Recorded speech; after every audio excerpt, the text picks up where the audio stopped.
Well, hello again and welcome to another edition of Beverly's Times Past.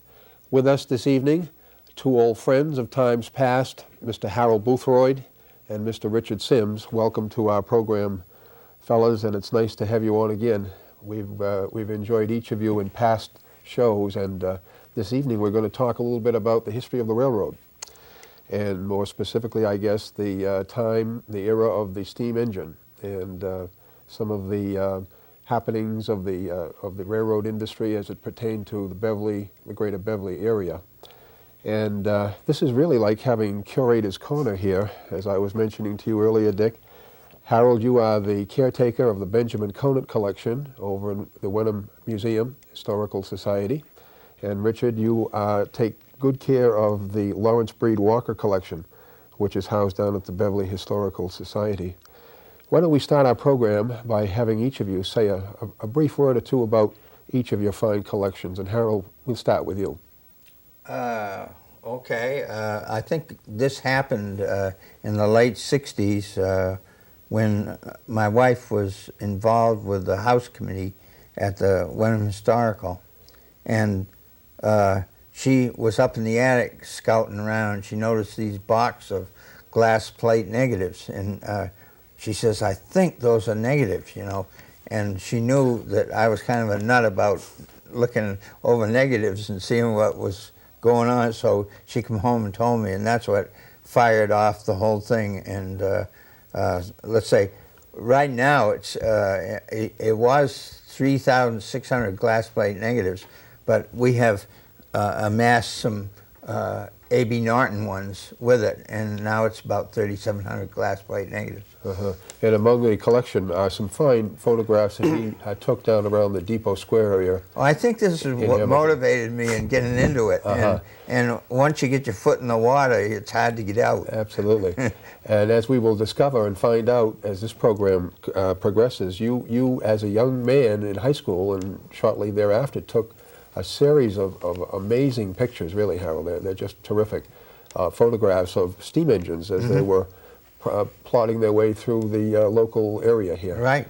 And we're gonna see a lot of those photographs as we go along in the show. Great. Richard, the Lawrence Breed Walker collection. Now there's a fine collection, perhaps one of the finest of its kind in the whole area, if I do say so. That came to us in 1969, Ed. What happened was the gentleman that had been doing this his whole life as a hobby passed away, and he had made provisions to leave his collection of photographs to Beverly Historical Society. And that was in August of 1969, and we've been working on it every Wednesday night since then, we being a group of several volunteers. And we've added a lot to it, obviously, in that length of time. And it's a collection which covers not only railroading, but all forms of New England transportation. Yeah, that's right. Great resource. A few times I've been down there. You fellows are having a terrific time down there on Wednesday nights. Oh, yeah, we managed to have a lot of fun and get something done, too. Collating all those fine photographs. Harold, you're taking many of the negatives and reproducing them for the files down there. What I'm doing is that as he scouts out some very interesting negatives in New England here and is able to borrow them, then I seem to get involved with printing them up. So this gives the collection some nice photographs, similar to what we see tonight. Surely. Well, to begin, I think we ought to talk about the history, the earliest history of the railroad as it pertains to the Beverly area. So, Richard, would you like to maybe say a few words? And Harold? Sure. To keep it simple and keep it brief, basically the railroad came through Beverly about 1839. It was the Eastern Railroad, and they wanted to build from Boston, obviously, and come out to the area north of Boston toward Newburyport and eventually Portsmouth. And what happened was, after the necessary bond issues were floated and what have you, and the politicians got everything straightened out as to what part of what town they were going to go through, construction actually began. And when we compare it with things that go on today, it was rather rapid. They were all the way through in a couple of years, all the way to Portsmouth. And you say, gee, if they can do that back then, you know, with horses and human beings for power, Why can't we get train service back to Newburyport today when the tracks are still there? You know, but that's a story for another time. It is, yeah. But essentially, it was the Eastern Railroad, not the Boston and Maine. The Boston and Maine was a company that operated further west than our area, and the Eastern was the line that came through Beverly. Okay, Harold, can you add a word or two there? Well, I look at this, and one of the things that came to my attention was they had a very serious accident north of Hamilton and Wenham, where two locomotives did a head-on job, and this was because we had single track. And things didn't happen too fast back then, but it was in 1872, it was 1864, I think, no, 62. 1862 was when the accident occurred, and it wasn't until 1872 where they felt that they better get another track going north so that you wouldn't get any more head-on collisions. Sure, I imagine. The first depot, Richard, was located down around the Congress Street area. That's right, because essentially the area where the station is today on Rantoul Street was nothing but sort of a backwater of town. The commerce area was where Cabot Street is, of course, and so as you came over the Beverly-Salem Bridge, the first landing you made in Beverly was right where the Congress Street area is now, and so that's where they put the depot. As we Also, that was early settlements. That's right. Yeah, Sure. like Goat Hill. Lake Hill, Yeah, Goat Hill. That's Yeah. right. and they progressed going Up the hill. up the hill. Right. And the house, as we see in the picture, we're looking at this fine old photograph of the first depot, the building. The house no longer exists, Richard. I don't believe so. I've been down and scouted around the area, and I don't see anything that looks like it, even if it's greatly altered. Usually you can pick something out. It has certain lines that are the same, and I don't see anything like it in that area up around Ellingwood Court. Yeah. So as we became more civilized, more settled, the need for another depot became apparent. And Harold, they moved it a little bit down the track to our present site, which is what we call the Beverly Depot today. You know, I think also industry was spreading out that way, especially the shoe industry. And there are a lot of shoe manufacturing. This is where Benny Conant and Wellington Poole actually worked in a shoe factory in Beverly. So they had to take the trolley to Beverly to work and back home at night to Wenham. Yeah, there would be little doubt, I would think, that the main reason for the United Shoe settling in this area, or building in this area, was because of the railroad facilities. Yeah. Sure. And I'm told that they really used the railroad rather exclusively for their supplies, both passenger-wise and machinery-wise. They depended on the railroad more so than trucking. Yeah, I think we're the very fact that it went through Lynn, which was another big shoe manufacturing outfit, that's what United Shoe Machinery Corporation come to feed all this area of shoe machinery. Well, now, how many depots, Rich, do we have? There were 5 in the whole town. You had the main station, of course, where it is today, after the Congress Street affair was given up. And then on the main line headed north, you had the station at North Beverly, which is again where the present T-stop is today.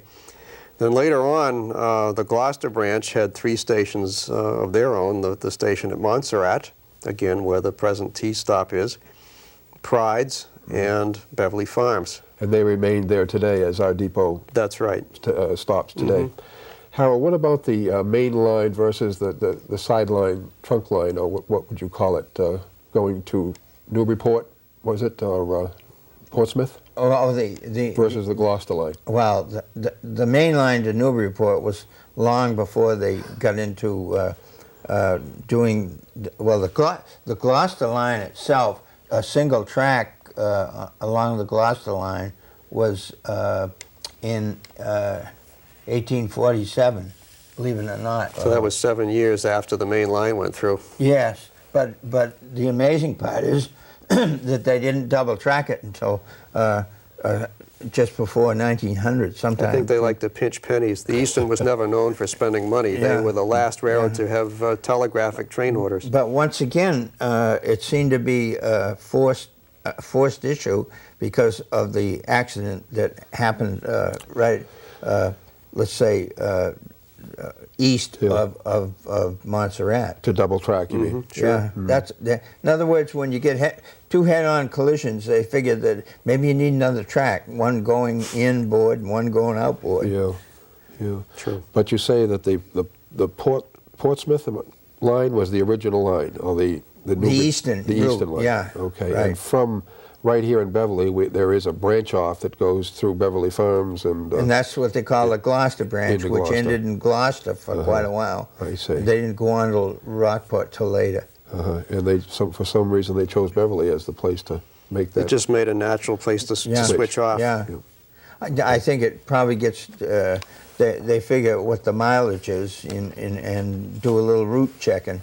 At one time, I remember when they built the Essex branch, there was thoughts of going to Gloucester from Essex, but due to many things like crossing the river and a few other things, it didn't seem to be, the best route to go. There was some major hills in the way Yes, too, I think they pick a route that you don't have to do too much blasting and too much digging. right. Sure. Yeah. Well, there's no doubt that the modern-day railroad has streamlined their routes. I mean, they're not as many and varied as they used to be. Prime example of that, Harold, would be down in Depot Square, Hamilton, where once upon a time you could go to Essex from the square or in the other direction to Asbury Grove. Right. No longer possible today. No. No. Well, why don't we get right into these pictures now? We have a grand total of some 80 or so photographs, all of which I'm sure we will not see in this first program, Rich. No. But we'll try for as many of them as we can, and we're going to start here in Beverly. We're going to focus in on the Beverly Depot areas, although there will be pictures from other locales within the city. And we're going to start up in North Beverly around the year of 1890, Richard. This photograph we used in the book North Beverly Remembered, simply because it was such a good picture of the North Beverly Depot area with a train in the station. And it does date to the 1890 period. The train in the station is headed by a locomotive typical of that period. It's number 51, named Saxon, S-A-X-O-N. And that particular engine was built by the Manchester Locomotive Works in Manchester, New Hampshire in 1872 and ran until the Boston and Maine scrapped it in 1909. And the picture is also interesting in that it shows you many things. If you look on the right side, you can see Dodge's Row going off into the distance beyond the railroad crossing sign. And down in the lower left corner, you can see one rail of the horse car line up to Hamilton and Wenham. So it shows you a lot of things. It's interesting in many aspects. Yeah. And these would be horse car tracks. Oh, Harold. definitely, 1890. They didn't have the electric car tracks until 1896. 6 years later. Yeah. But it also might be interesting to mention that the line along here was on the right-hand side till it got to the top of Pond Hill, and then it switched over to the left-hand side of the road. Yeah, the trolley line. Trolley you're line. talking about. Yeah. Yes. And the poles do to this day. Yeah. Yeah. Yeah, that's true. Yeah. Right. The area has no doubt changed. Obviously, had it changed considerably. without need to say. We won't get into that. But the next series of photographs dwell on a rather serious accident in 1892 that took place just over the Paradise Crossing area. And Harold, where for our audience, where is Paradise Crossing here in Beverly? Well, it's somewhere between Montserrat and Pride's Crossing, and just where there are roads that Yeah. cross over. You go down Cross And I Lane. don't know whether it's Cross Lane and it's